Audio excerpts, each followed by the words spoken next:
दोस्तों, यह कहानी है बिहार के एक गांव की जिसमें विजय नाम का लड़का रहा करता था। बचपन से ही पढ़ाई में होशियार विजय अपने मम्मी पापा की आखिरी उम्मीद था। विजय के दादा ने अपने समय में बहुत कर्ज ले लिया था, जिसको चुकाने में पापा की पूरी जिंदगी मजदूरी में निकल गई। उनके पास थोड़ी सी जमीन थी जिससे उनका गुजरा हो रहा था। पापा की तबीयत मजदूरी करने से खराब रहती थी, पर पापा विजय को इस बात का एहसास नहीं होने देते थे। विजय को पढ़ाई में इतना होशियार देखकर उसके मम्मी पापा ने हर वह काम किया जिससे वह विजय को पढ़ा पाए। विजय की कॉलेज की पढ़ाई खत्म हो गई थी और वह एक छोटी सी नौकरी करने लगा जिससे उसका खर्चा निकल जाता और साथ में वह कलेक्टर बनने की तैयारी भी कर रहा था। विजय अपने वक्त का एक मिनट भी फालतू नहीं गुजारता था। विजय ने पूरा समय पढ़ाई और नौकरी में ही लगा दिया। विजय के पापा को यह पता था कि वह कलेक्टर बनना चाहता है, इसलिए घर की हालत बहुत ज्यादा खराब होने पर भी उन्होंने विजय से कभी इस बात का जिक्र नहीं किया और न उसको अच्छी नौकरी करने के लिए कहा। लगातार 2 साल तक विजय पास नहीं हो पाया। उसके बाद भी उसके पिता ने अपना घर और जमीन गिरवी रखकर विजय को आईएएस की कोचिंग ज्वाइन करवाई और उसकी नौकरी भी छुड़वा दी और केवल पढ़ाई करने को कहा। विजय के पापा हमेशा उससे कहा करते, बेटा खेत और घर दोबारा आ जाएंगे पर कलेक्टर दोबारा नहीं बन सकते। आज पूरे साल पढ़ाई करने के बाद विजय का रिजल्ट आ गया, जिसमें वह अच्छे नंबरों से निकल गया था। आज उसके पिता से ज्यादा खुश कोई नहीं था। ऐसा लग रहा था जैसे विजय का सपना पूरा होने वाला है, पर भगवान को कुछ और ही मंजूर था। विजय का कल इंटरव्यू था और सुबह से उसके पापा की तबीयत खराब थी।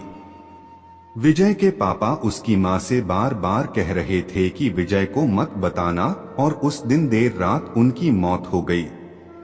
अब एक मां जिसकी गोद में उसका पति गुजर गया और वह अपने दर्द को भुलाकर अपने बेटे की जिंदगी के बारे में सोच रही थी। मां ने पड़ोसियों तक को इस बात का एहसास नहीं होने दिया कि उसका पति अब नहीं रहा। पूरी रात ऐसे रोई की आवाज भी न निकले और सुबह विजय जब इंटरव्यू देने जाने लगा तब मां और पापा के आशीर्वाद के लिए उसने मां को कॉल किया। मां ने पूरी हिम्मत लगा दी अपना सच छुपाने के लिए और विजय को आशीर्वाद दिया। और जब विजय ने पापा से बात करने को कहा तो मां बोली, पापा अब तुमसे बात नहीं करेंगे, वह कलेक्टर से बात करेंगे। इतनी बात करके मां ने फोन रख दिया। विजय का जब इंटरव्यू हो गया तब उसे बताया गया कि उसके पिता की तबीयत खराब है, उसको तुरंत घर जाना है। विजय को एक पल नहीं लगा अपने पिता की हालत समझने में। घर पहुंचकर पिता के पैरों में गिरकर वह जोर जोर से रोने लगा और कहने लगा, पापा उठो, देखो मैं कलेक्टर बन गया। आज उसके पिता को वह खुशी मिली थी जिसका उनको वर्षों से इंतजार था, पर आज वह इस दुनिया में नहीं थे। भगवान विजय के पिता की जिंदगी में सुख लिखना ही भूल गए थे। पहले वह अपने पिता के कर्ज में जिंदगी भर मजदूरी करते रहे और फिर बेटे के सपनों में फिर घर और जमीन गिरवी रखनी पड़ी। वह जिंदगी में कर्ज लेकर आए और कर्ज लेकर चले गए। विजय के पिता को भले ही जिंदगी में कुछ हासिल न हुआ हो, पर वह अपने लड़के को इस काबिल बना गए कि वह अपनी 7 पुश्तों को बैठे बैठे खिला पाए। विजय के पिता का कर्ज। विजय की मां ने जो उस रात किया जिसको करने का जज्बा बहुत कम लोगों में होता है। जब विजय कलेक्टर बनकर घर आया तब मां ने विजय से कहा, बेटा तुम आज इतने बड़े बन गए हो कि हाजारों गरीबों का भला कर सकते हो। जब भी तुम्हारे सामने कोई गरीब मदद मांगने आए तो अपने पिता और मेरे बारे में सोचना। मैं तुम्हारे बराबर पढ़ी लिखी और समझदार तो नहीं हूँ, पर इतना जरूर जानती हूँ गरीब आदमी की बहुत मजबूरी होती है।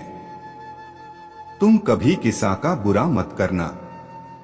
शिक्षा। दोस्तों, इस कहानी से हमें यह शिक्षा मिलती है कि वक्त कितना खराब हो, हम उसे बदल जरूर सकते हैं। माँ और बाप के एहसानों को हम कभी नहीं उतार सकते हैं, पर हम अपने कर्मों से उनकी इच्छा जरूर पूरी कर सकते हैं।